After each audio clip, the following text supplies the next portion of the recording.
ایک اعتراض کیا تھا قرآن کریم کی آیت پر سورۃ الرحمن کہ اللہ تبارک و تعالیٰ نے جنت کا ذکر فرمایا، جنت کے انعامات کا ذکر فرمایا، اور اس کے فوراً بعد فرمایا فَبِأَيِّ آلَاءِ رَبِّكُمَا تُكَذِّبَانِ کہ اے انسان اور جنات کی جماعت تم یہ تو بتلاؤ اپنے رب کی کون کون سی نعمتوں کو جھٹلاؤ گے۔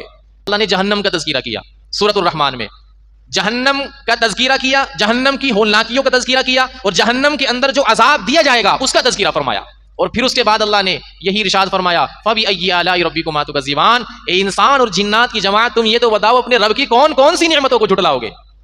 اب ایک بات سوچنے کی ہے، تھوڑا سا غور کریں گے تو یہ بات سمجھ میں آئے گی۔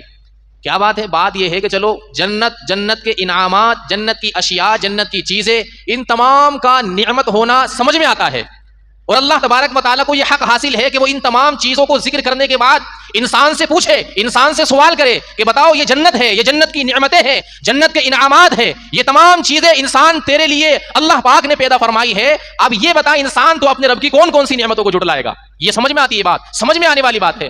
لیکن یہ بتائیے کہ کیا جہنم بھی کوئی نعمت ہے؟ جہنم کی ہولناکیاں بھی کوئی نعمت ہے؟ جہنم کا عذاب بھی کیا کوئی نعمت ہے کہ اللہ پاک جہنم کا تذکرہ کرنے کے بعد، جہنم کی ہولناکیوں کا تذکرہ کرنے کے بعد، جہنم کے عذابوں کا تذکرہ کرنے کے بعد اللہ پاک ہم سے اور آپ سے اور جنات کی جماعت سے یہ سوال کر رہا ہے کہ بتاؤ اپنے رب کی کون کون سی نعمتوں کو جھٹلاؤ گے؟ تو دیانند سرسوتی صاحب نے اعتراض کیا، اور پوائنٹ کو نوٹ کیجیے آپ، کہا کہ یہ قرآن کریم اللہ کی کتاب نہیں ہے، نعوذ باللہ من ذالک۔ کیوں؟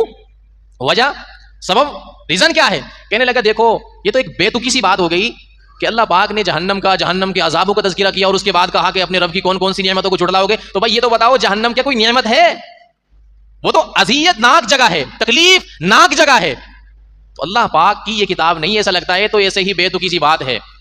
تو اللہ پاک جزائے خیر عطا فرمائے، حجت اللہ فی الارض حضرت مولانا قاسم نانوتوی رحمۃ اللہ علیہ، جو بانی دارالعلوم دیوبند ہیں، دارالعلوم دیوبند کے جو فاؤنڈر ہیں اور جنہوں نے بنیاد رکھی دارالعلوم دیوبند کی، انہوں نے اس وقت میں بہت سارے مناظرے کیے، اور عیسائیوں سے مناظرے ہوئے اور دوسرے دھرم کے لوگوں سے مناظرے ہوئے، اور حضرت مولانا محمد قاسم نانوتوی رحمۃ اللہ علیہ نے اس مضبوط اعتراض کا مضبوط جواب دیا۔ وہ جواب کیا ہے؟ اس جواب کو سمجھنے سے پہلے آپ حضرات تھوڑی سی توجہ ادھر مرکوز کر لیں اور میری طرف جو ہے متوجہ ہو جائیں، تب یہ جواب آپ حضرات کو سمجھ میں آئے گا انشاءاللہ۔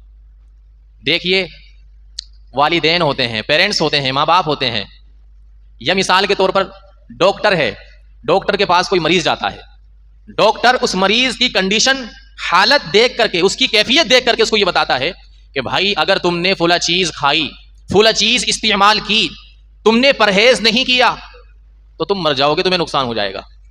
ڈاکٹر نے اپنے مریض سے یہ کہا۔ اب یہ بتائیے ڈاکٹر نے اپنے مریض سے یہ جو کہا ہے کہ اگر تم نے فلاں چیز استعمال کی تم مر جاؤ گے یا تمہارا مرض بڑھ جائے گا، تو یہ ڈاکٹر مریض کا دشمن ہے یا ہمدرد ہے؟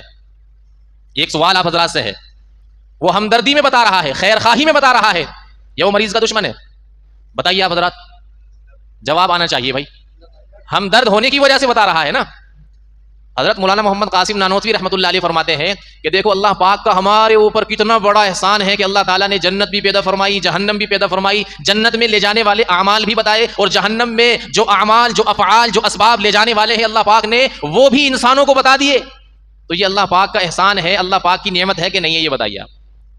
اللہ پاک نے جنت پیدا فرمائی، جنت میں لے جانے والے اعمال، اسباب، افعال بتلائے کہ اگر یہ کام کرو گے تو جنت میں جاؤ گے، اور یہ کام کرو گے تو جہنم میں جاؤ گے۔ تو بتائیے اس سے بڑی نعمت کیا ہوگی اللہ تبارک و تعالیٰ کی کہ جہنم سے بچنے کے راستے ہم اور آپ کو بتا دیے۔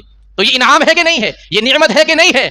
حضرت مولانا محمد قاسم نانوتوی فرماتے ہیں کہ جناب صاحب سن لیجئے، اللہ پاک نے جہنم کا تذکرہ کرنے کے بعد انسان کو یہ بتا دیا کہ بھئی یہ جہنم ہے، یہ جہنم کی ہولناکیاں ہے، یہ جہنم کا عذاب ہے، اور اس عذاب سے بچنے کا یہ راستہ ہے۔ تو جو بچنے کا راستہ اللہ تبارک و تعالیٰ نے بتایا، یہی نعمت ہے اللہ تعالیٰ کی، اور اللہ تعالیٰ اس نعمت کے بارے میں اور ہم آپ سے سوال کر رہے ہیں کہ بتاؤ اپنے رب کی کون کون سی نعمت کو تم جھٹلاؤ گے؟